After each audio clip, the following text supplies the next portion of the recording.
Praise the lord పిల్లలు, welcome to beginner class. అందరు సిద్ధంగా ఉన్నారు కదా? మనం ప్రార్థనతో లెసన్ స్టార్ట్ చేసుకుందాం. అందరూ మోకరించి చేతులు జోడించి కళ్ళు మూసుకోండి. పరిశుద్ధ దేవానికి స్తోత్రమయ్యా, మీ సన్నిధి మా మధ్యలో ఉంచండి ప్రభా. చిన్న బిడ్డలతో మీరు మాట్లాడండి. నీ యందు పూర్ణ విశ్వాసం వారికి కలుగునట్లుగా మీరే సహాయం చేయమని యేసునామంలో అడిగి వేడుకుంటున్నాం తండ్రి, ఆమేన్. 39th లెసన్ నేర్చుకుందాము. కుంటివాడు స్వస్థపరచబడుట, the healing of the lame man. దీంట్లో కంటత వాక్యము మార్కు సువార్త 16వ అధ్యాయం 17వ వచనం. నమ్మిన వారి వలన ఈ సూచక్రియలు కనబడును, ఏవనగా నా నామమున దయ్యములను వెళ్ళగొట్టుదురు, క్రొత్త భాషలు మాట్లాడుదురు. Gospel of Mark 16th chapter 17th verse. And these signs will accompany those who believe in my name. They will drive off demons. They will speak in new tongues. ఈ లెసన్లో నేర్చుకొని పోయే విషయం ఏంటంటే, విశ్వసించిన వారిచే దేవుడు అద్భుతములు జరిగించునని తెలుసుకొనుట. Understanding those who believe in God, they does miracles. లెసన్లోనికి వెళ్ళబోయే ముందు లాస్ట్ క్లాస్లో ఏం నేర్చుకున్నామో కొన్ని విషయాలు మనం చూసుకుందాము. యేసు పునరుద్ధానము అని చూసుకున్నాం కదా. దాంట్లో యేసు సమాధి చేయబడిన 3వ దినంన ఉదయమున మహా భూకంపం కలిగినట్లుగా, ఇంకా సమాధికి పెట్టబడిన రాయి పొర్లింపబడినట్లుగా మనం చూసాం కదా. అప్పుడు యేసుని ప్రేమించుచున్న కొందరు స్త్రీలు ఆ సమాధి యొద్దకు వచ్చి ఆ సమాధి యొక్క రాయి పొర్లించబడటం చూసి, ఆ సమాధి ఖాళీగా ఉండడం చూసి వాళ్ళు ఆశ్చర్యపోతాడు. ఎందుకంటే అక్కడ యేసయ్య మరణంను జయించి తిరిగి లేచాడని వారికి తెలియదు కదా. తర్వాత అందులో ఉన్న ఒక స్త్రీ మగ్దలేని మరియ, ఆమె శిష్యుల యొద్దకు వెళ్ళి ఈ విషయాన్ని తెలియజేస్తుంది. అప్పుడు పేతురు, యోహాను వెంటనే ఆ యొక్క సమాధి దగ్గరికి వచ్చి చూసి వెళ్ళిపోతారు. తర్వాత మరియా, ఆ మగ్దలేని మరియ అక్కడే నిల్చుండి ఏడుస్తూ ఉంటుండగా అక్కడున్న దూత తనతో మాట్లాడుతూ ఉంటుంది కదా. తర్వాత యేసయ్య కూడా తనను తాను ఆమెకి బయలుపరుచుకుంటాడు. అప్పుడు అది విని తనెంతో సంతోషించి తిరిగి శిష్యులకి ఈ విషయాన్ని చెబుతుంది. తర్వాత శిష్యులు భయంతో కలవరంతో ఒక ఇంటిలో కూర్చొని ఉంటుండగా అప్పుడు యేసుప్రభు వారి మధ్యలోనికి వచ్చి, వారు యేసుప్రభు సమాధిని గెలిచి తిరిగి లేచినట్లుగా తనను తాను వారికి బయలుపరుచుకుంటాడు. తర్వాత ఆ విధంగా 40 దినాలు యేసుప్రభు అక్కడ ఉండి అనేకులకి తను సమాధిలో నుండి తిరిగి లేచినట్లుగా తనను తాను అనేకులకి బయలుపరుచుకుంటాడు. తర్వాత 40వ దినమున ఒలివ కొండ మీద అందరూ చూస్తూ ఉండగా యేసయ్య పరమునకు అంటే పరలోకమునకు ఎక్కి వెళ్ళిపోతాడు, ఆరోహణము అయిపోతాడు కదా. ఈ విధంగా యేసుప్రభు పునరుద్ధానుడై సమాధిని గెలిచి మరణంను గెలిచి యుగ యుగములు జీవిస్తున్నట్లుగా మనం చూసాం. యేసయ్య పునరుద్ధానుడైన తర్వాత అంటే మరణంను గెలిచిన తర్వాత యేసయ్య వారి శిష్యులతో కలిసి ఈ విధంగా గడుపుతాడు. యేసయ్య అనేక మాటలు వారికి చెప్తాడు, వారిని బలపరుస్తారు. ఎందుకంటే వారు ఎంతో భయంతో ఉన్నారు కదా. వారిని బలపరిచి వారితో మాట్లాడి ఇంకా వారిని ఆశీర్వదించి ఇంకా వారు పరిశుద్ధాత్మ శక్తిని పొందుకొనమని, ఇంకా తండ్రి వారికి వాగ్దానం చేసిన ఆ పరిశుద్ధాత్మను పొందుకొనమని వారికి చెప్పి తిరిగి పరమునకు ఆరోహణమవుతాడు, పరలోకమునకు వెళ్ళిపోతాడు. తర్వాత యేసయ్య చెప్పినట్లుగా శిష్యులు ఇంకా తోటి విశ్వాసులందరూ కలిసి వారు దేవుడు చెప్పినట్లుగా పరిశుద్ధాత్మ కొరకు కనిపెడతారు. ఈ విధంగా కనిపెడుతూ పెంతుకోస్తు దినమున వారందరూ కూడా పరిశుద్ధాత్మ శక్తితో నింపబడతారు. వారు పరిశుద్ధాత్మ శక్తితో నింపబడిన తర్వాత వారు ఎంతో ధైర్యంగా, అప్పటి వరకు ఎంతో బలహీనులుగా భయంతో ఉన్నవారు కదా.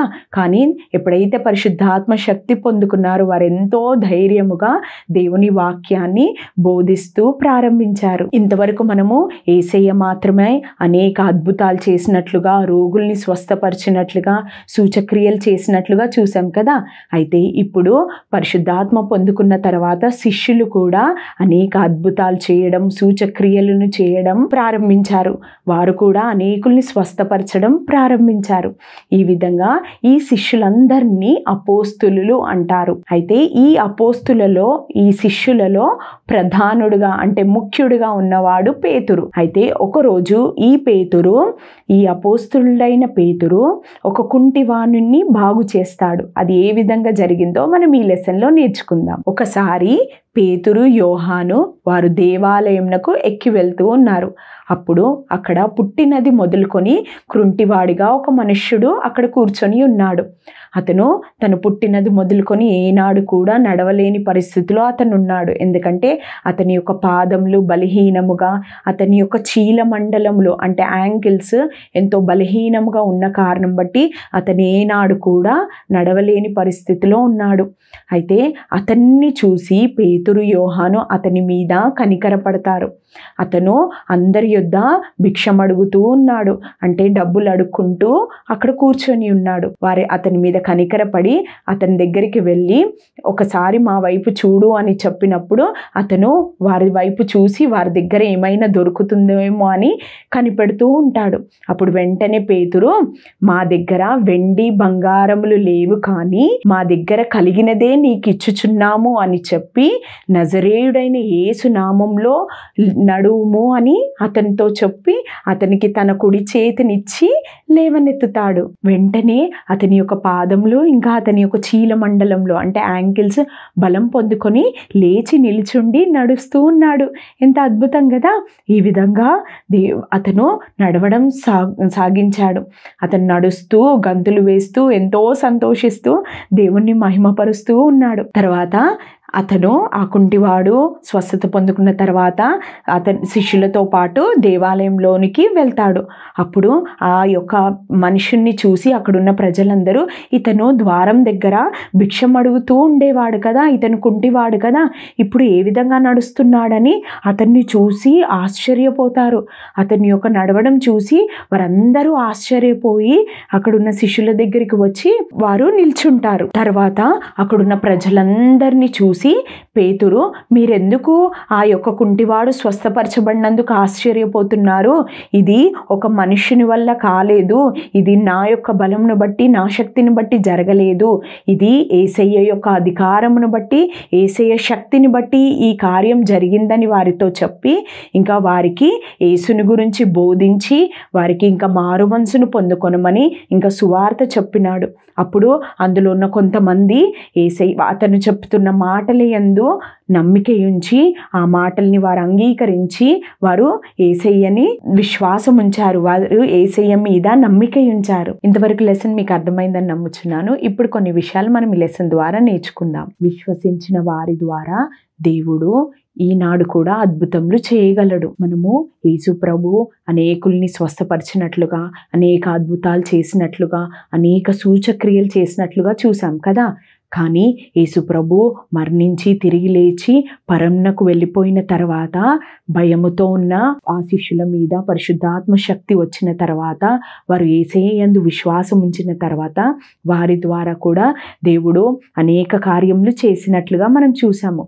వారు అంతవరకు భయంతో ఉన్నవారు ఎప్పుడైతే దేవుని శక్తిని పొందుకున్నారో వారు అనేక అద్భుతాలు చేసినట్లుగా, దేవుని యొక్క వాక్యం ధైర్యంగా ప్రకటించినట్లుగా, ఇంకా కుంటివాడిని స్వస్థపరిచినట్లుగా మనం చూసాం కదా. అదేవిధంగా ఆ దేవుడు ఈనాడు కూడా మీ ద్వారా కూడా అద్భుతములు చేయించగల శక్తిమంతుడు. ఎప్పుడైతే యేసయ్య యందు మనం విశ్వాసం ఉంచుతామో, యేసయ్య మరణం నుంచి తిరిగి లేచాడని, ఆయన సజీవుడుగా ఉన్నాడని ఆయనని మనం నమ్మిన ఎడల, ఆయన యొక్క శక్తిని మనం పొందుకున్న ఎడల మన ద్వారా కూడా యేసయ్య గొప్ప కార్యాలు చేస్తాడు. ఈ లెసన్ యొక్క యాక్టివిటీ ఏంటంటే, మీరు ఏ కలర్ పేపర్ అయినా ఈ విధంగా హృదయం యొక్క ఆకారంలో కత్తిరించి దాని మీద ఈ విధంగా బ్యాండేడ్ని అతికించండి. అంటే మీ ద్వారా యేసయ్య స్వస్థత జరిగించాలని, అద్భుతాలు జరిగించినట్లుగా దానికి గుర్తుగా ఈ విధంగా చేయండి.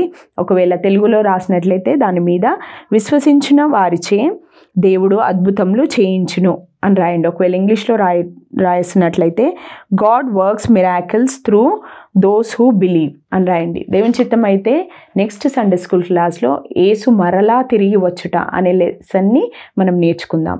ఇప్పుడు ప్రార్థన ద్వారా ఈ క్లాస్ని ముగించుకుందాం. అందరూ మోకరించి చేతులు జోడించి కళ్ళు మూసుకోండి. పరిశుద్ధ దేవానికి స్తోత్రం చెల్లిస్తున్నామయ్యా. ఇంతవరకు మీ సన్నిధి మా మధ్యలో ఉంచినందుకే వందనాలు ప్రభా. అయ్యా, చిన్న బిడ్డలతో మీరు మాట్లాడారని నమ్ముచున్నామయ్యా. మీ అందు వారు పూర్ణ విశ్వాసం ఉంచినట్లుగా, మీ కార్యములు వారి జీవితంలో ఈ దినాల్లో జరుగునట్లుగా వారి ద్వారా నీ కార్యములు జరిగించమని యేసయ్య పరిశుద్ధ నామంలో అడిగి వేడుకుంటున్నాం తండ్రి. ఆమేన్.